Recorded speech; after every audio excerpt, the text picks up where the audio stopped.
In my career, I've been blessed to work with a great number of folks, including Mike Mahone and George, the voice from above, Hyde. And two things that they always drilled into my head was, Mark, when you speak, it's not enough to be understood. You need to be incapable of being misunderstood.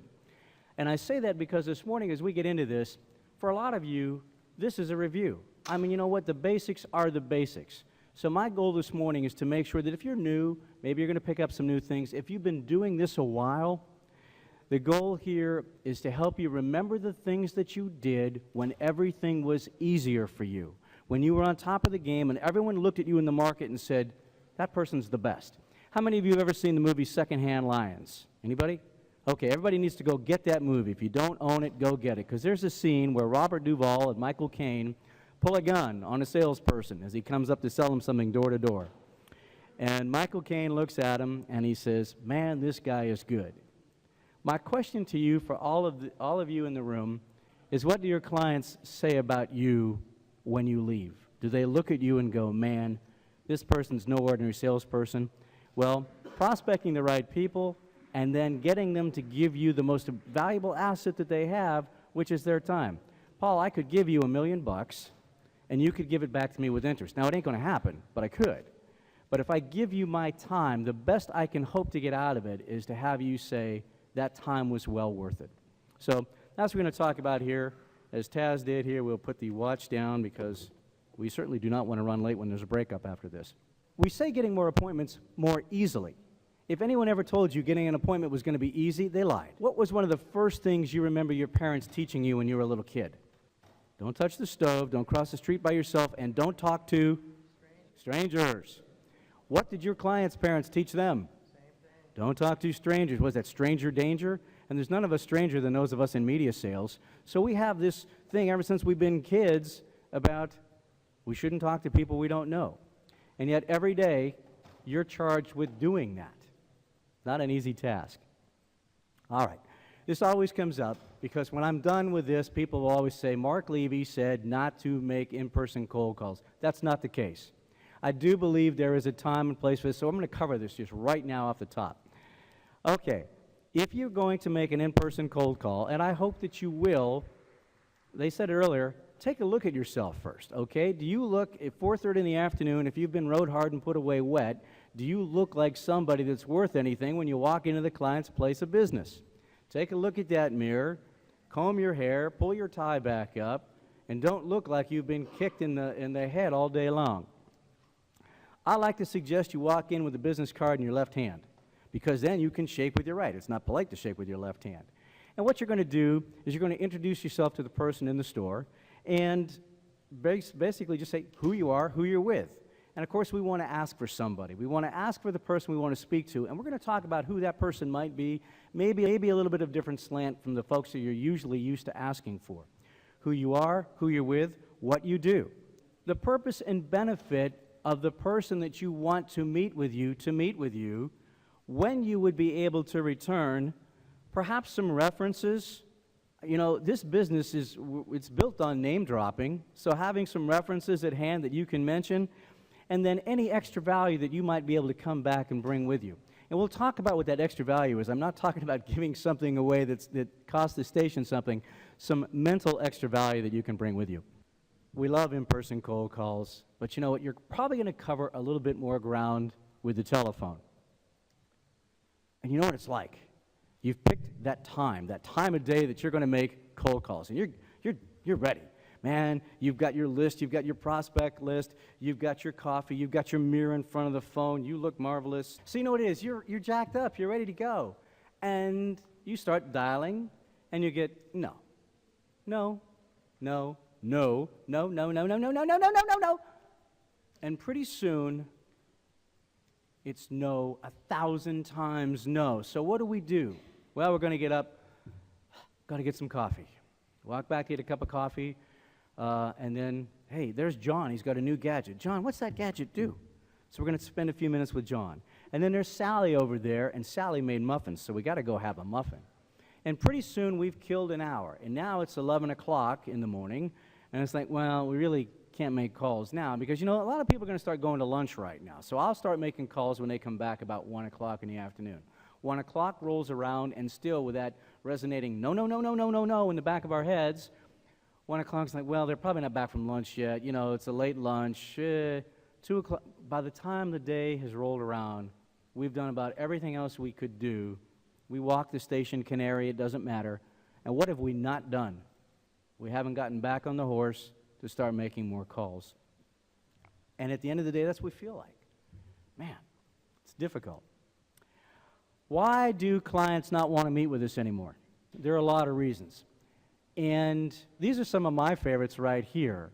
They've got more responsibility than ever before. Do any of you work at broadcast properties right now that don't have quite as many people on staff as you did 2 or 3 years ago?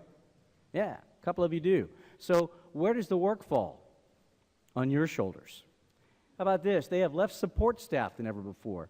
They have more accountability. Some of you remember the days, and you know, your market size is going to vary, but it might have been $3,000 in a week. It might have been $500 a week. You'd bring it in. Somebody would say, how much is it? You tell them. They say, yeah, I'll give it a try. Now, if it's $250, it's got to go through a committee of 4, past the president's desk, and run up the flagpole for all to see. Because if everyone's looking about, if I make a mistake, what happens? And you know what? They've got more salespeople than ever calling on them. Because when a lot of companies shut down, the people who were displaced figure they're going to go into sales. Maybe it's sales for their brother-in-law, or, you know, we're going to pick up somebody new.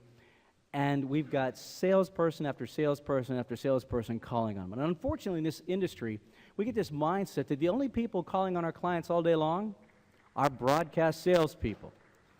Think about all the different things that your clients are involved with. There might be someone calling on them for the new computer system, the new security system, you know, the new hot water heater. It's not just you and the broadcast industry that they're trying to decide is worthy of the time. This is another reason. People don't want to meet with us because they have an impression of us. They have an impression with us that we work so hard to change, but it's out there. We want to talk all about us. They're going to try to sell me something you don't even know if I need. You're going to tell me you have an idea and you have no idea if it'll work for me. It's like going to the doctor and he doesn't even look at you and you're sitting there and he says, oh, here's a prescription for you. Go fix that toothache that you have. And unfortunately, here's your left arm getting, you know, cut off at the elbow. You're going to bring me a bunch of worthless statistics. Boy, oh boy, those ranker things, I don't know whoever came up with those, but they ought to be banned, because anybody can be number one with blue-eyed Martians from the planet Uranus if you try hard enough. You're the 5th seller from that station to call me from the Uranus. This is big, gang. This is big. Because in terms of credibility, there's a saying, and I believe there's a lot to it, stable staffs win more often.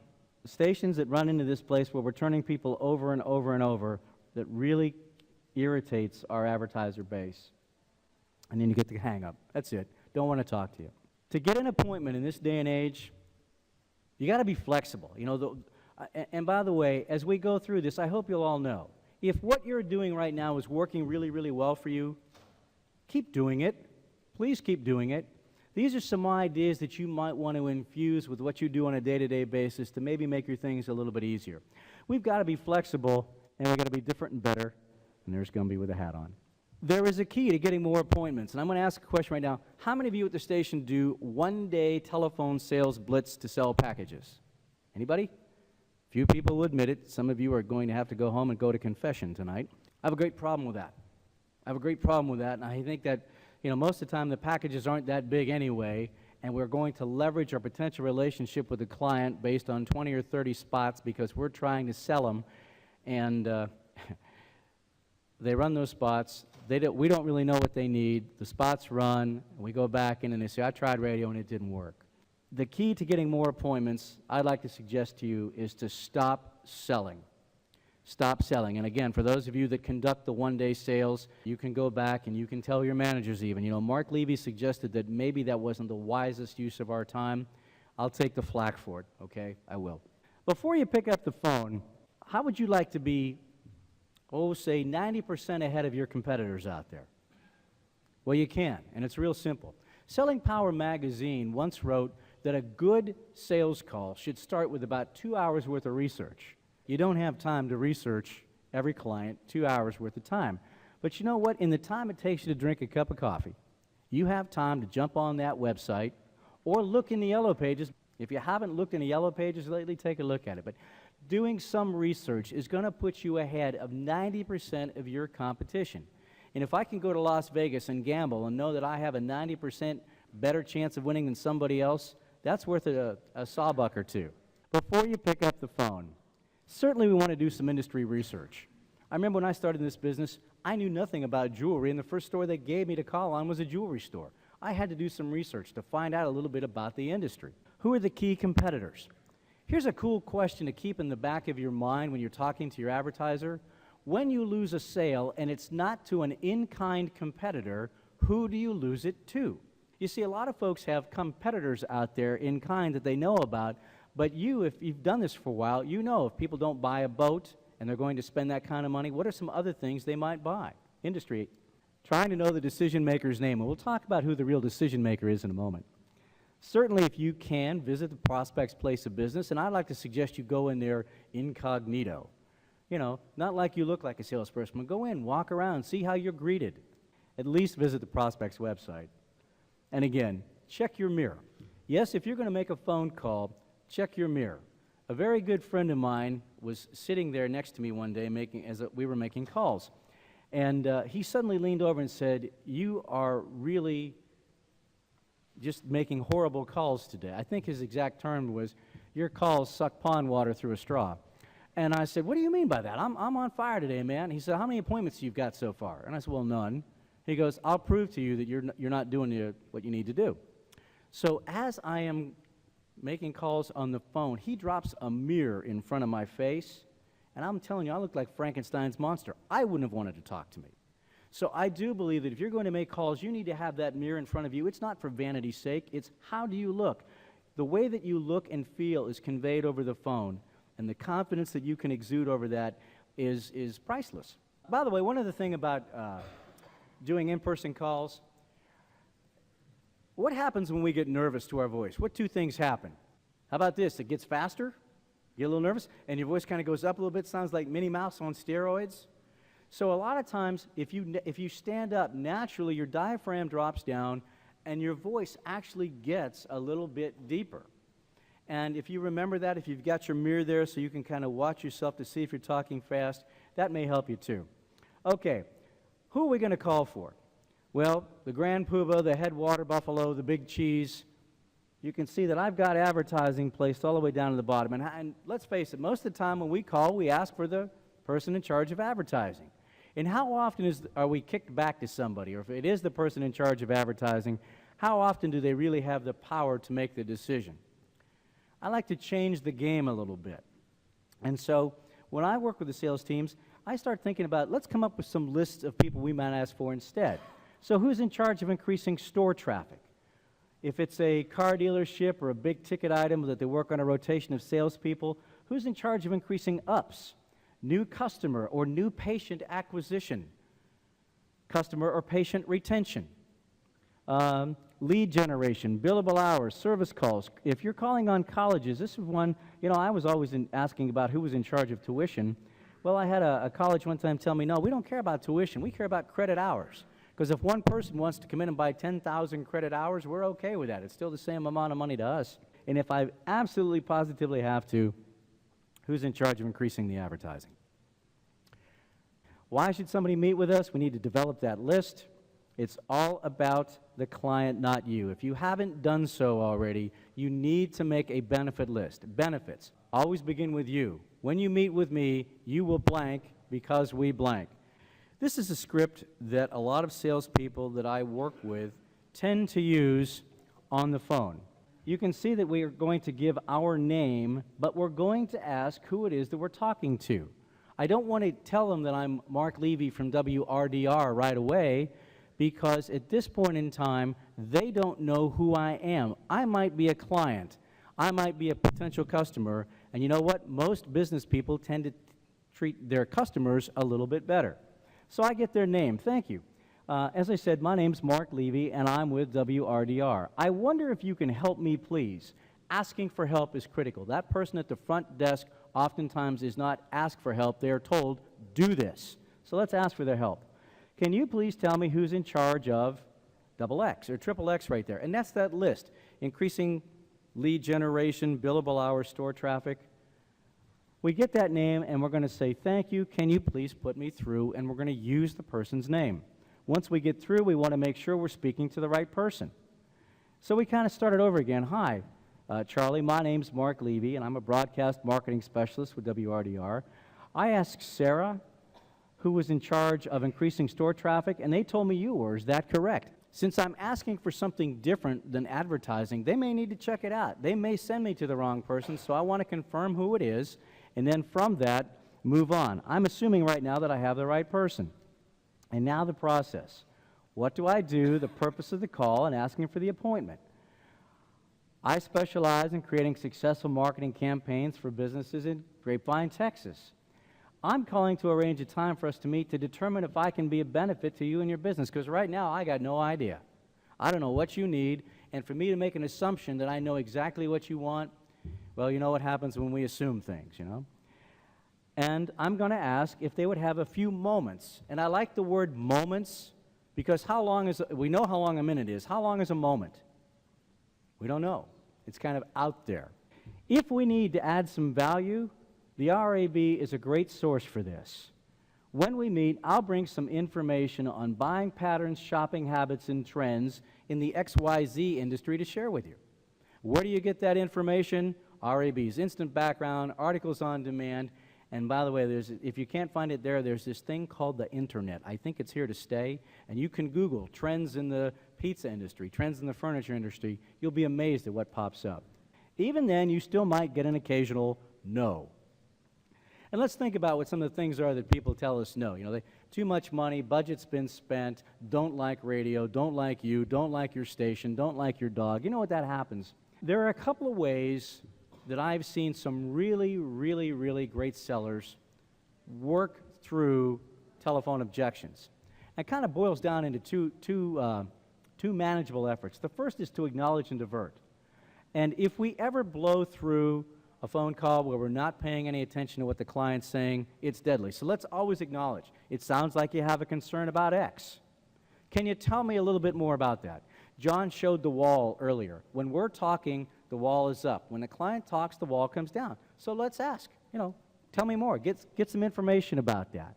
I look forward to learning a little bit more about that when we talk. Would you have a few moments next Wednesday at 2:15? And we all know why we make appointments at the quarter hour or quarter to, because it seems like it's only going to be, you know, a minute or, you know, 15 minutes.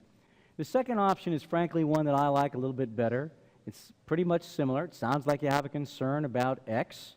Can you tell me more? I can understand your feelings. We're going to empathize. And now, one of the benefits of meeting with me is, if we can always bring this back to one of the benefits of meeting with me is, one of the benefits of meeting with me now is, you're on your way to making a lot more appointments than what you've been used to, and probably not feel quite so worn out at the end of the day. Now, Brandis, I believe our time is up. Questions, comments, snide remarks? I just wanted to say one thing. In researching who the right person is to talk to, an invaluable tool that I have found over the years is the Secretary of State's website in a particular state, because they have articles of incorporation, fictitious names, and they'll have the owner's name on there a lot of times. That's a great point. Manta, how many of you have used Manta? Yeah, that's a good place too. Sir, your question was, what about voicemail? Is that correct? I do the same thing. Hi, I'm Mark Levy. I'm with WRDR. I create successful marketing campaigns for businesses in Grapevine. I was calling to arrange a time for us to meet to see if I could be a benefit to you and your company. I'm sorry I missed you. I will call you Wednesday at 10:15. I look forward to talking with you then. And then what am I doing Wednesday at 10:15?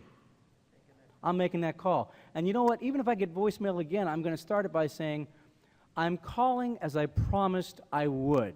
I want to build that credibility from the word get-go that you can count on me to do what I say I will do when I say I will do it. All right, gang. Thank you very, very much for your time. Appreciate it.